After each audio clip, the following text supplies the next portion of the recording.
Hi Robert, this is my first video response. I've written your notes and I'm gonna try and respond to them. As you know, this is my first real video, so you'll have to bear with me as I try and get everything in, and I don't know how well it's gonna come out, and I'll probably sound stupid. Whatever, it doesn't matter. It's an attempt.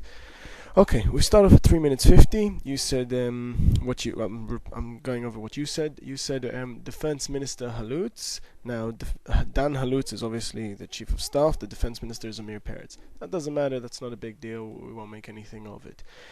At 4 minutes 10, you went over to his statement that Dan Halutz's statement that nothing in Lebanon is safe. Now, you viewed that at 4 minutes 30 as some kind of international law breach. He was speaking in reference to targets of Hezbollah anywhere in Lebanon.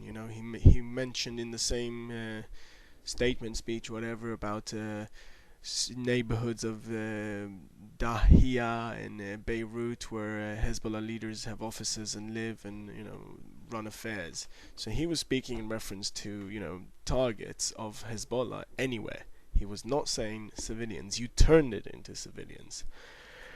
At 4 minutes 40, you went into Haim Ramon, the Justice Minister's statement about anyone in South Lebanon is a terrorist. Now that firstly was said, it was said in the context of, in other words, and I'm quoting, a village from which rockets are fired at Israel will simply be destroyed by fire.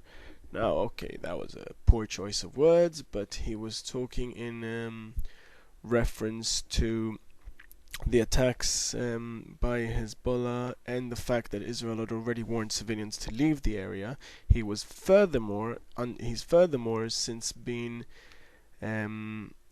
he's facing law over several, which is ironic. I know he was Justice Minister, but what can you do? He's facing it over some affairs which are not necessarily consensual, and the police were really on his back at the time. So he said what he said. He did what every politician does. He looks big. I'm strong. Watch me. I'm never. So he said that. Unfortunately, it was said in war, but it was still said in the context of villages from which rockets have been fired on Israel, and after Israel had told civilians to leave. So I don't think it's necessarily what you make it out to be, which is him explicitly saying anyone left is a terrorist. I think you're very misleading there in how you pass it on. You pass it on as something completely different from what it was said as. So yeah, there was a poor choice of words, but I think you completely taking it out of context, and you're explicitly using it like that in order to promote your own view, which is completely misleading about Israel. Now, getting on, at 6 minutes, you said number of Lebanese is 1,000, dead Lebanese civilians is 1,000 versus 43 Israelis. You claim that this is 90% civilians on Lebanon and 25 on Israel. Now, according to Hezbollah's own statistics, about 250 fighters were killed. That would mean that about close to 25% were Hezbollah, according to Lebanese officials and the UN. According to Wikipedia, I've put up the source there, wherever it is. I've put up the source. I don't like to use Wikipedia, but it's got some good references. I just think people use it as a teaching tool, and I don't think that's correct.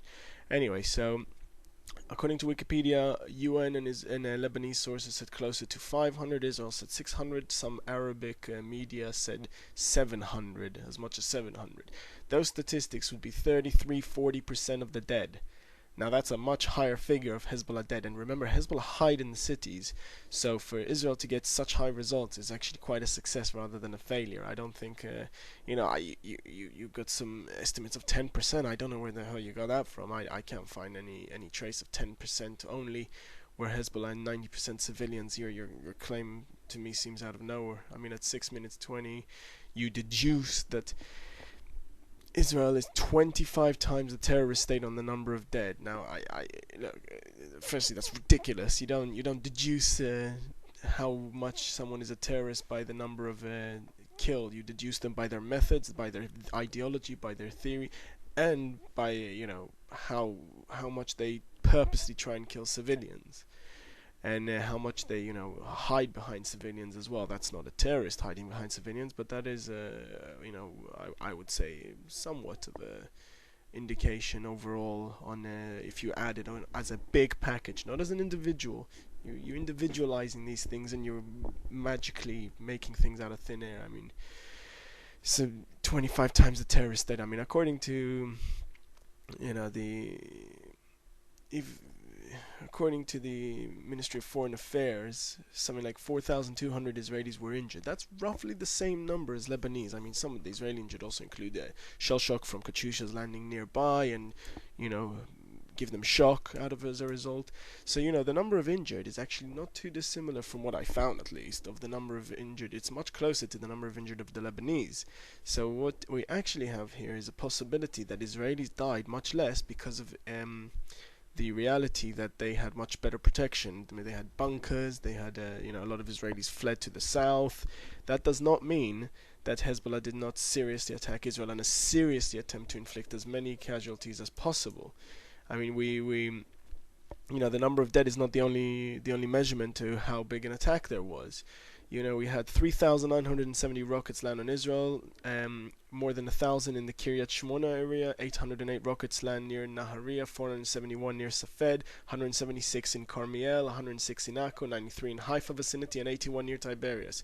And that doesn't even make up the whole list. So there were plenty of attacks, and they put ball bearings in them to try and kill as many people as possible. Luckily, in most cases, they landed at the top of the building. There was a bunker underneath. The people were safe. That does not mean that you can just magically use one figure to make one conclusion. That's really, quite frankly, insulting as far as I'm concerned, for you to call Israel 25 times a terrorist state as a result of this deduction you magically create.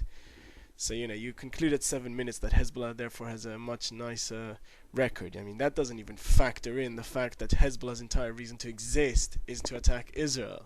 Your deduction of 10 times more killed, 10 times more terrorists is, again, insulting. Terrorists, they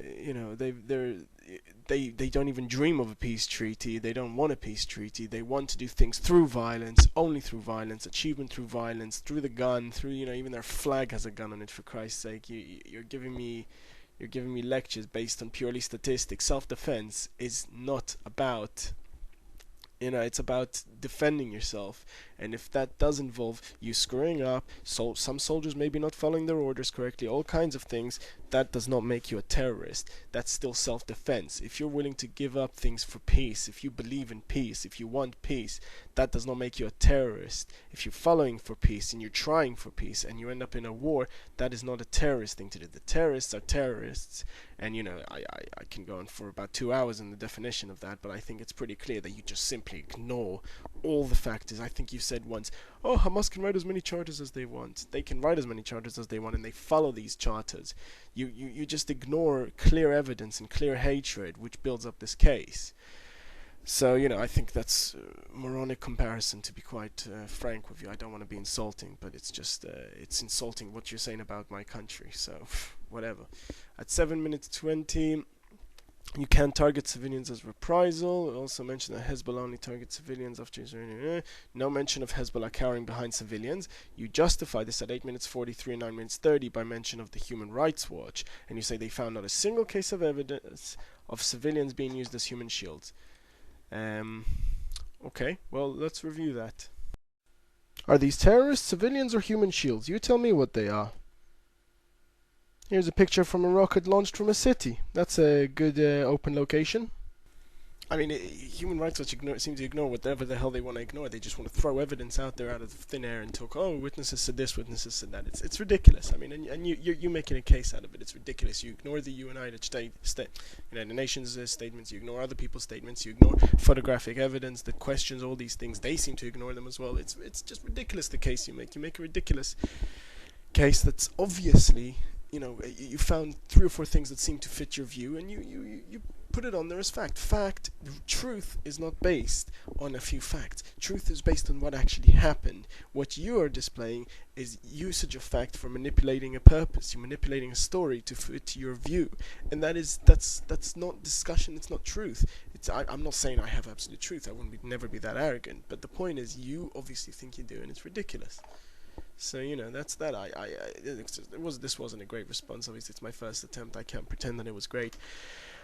I've got other points I couldn't fit in. I've run out of time. It's coming up to 10 minutes. So if you really want, I'll try and add them in later. But I've got to leave it for the moment. So I tried to do what I can, but I've run out of time, unfortunately. And obviously, I'm not a great photographer anyway. All right, bye.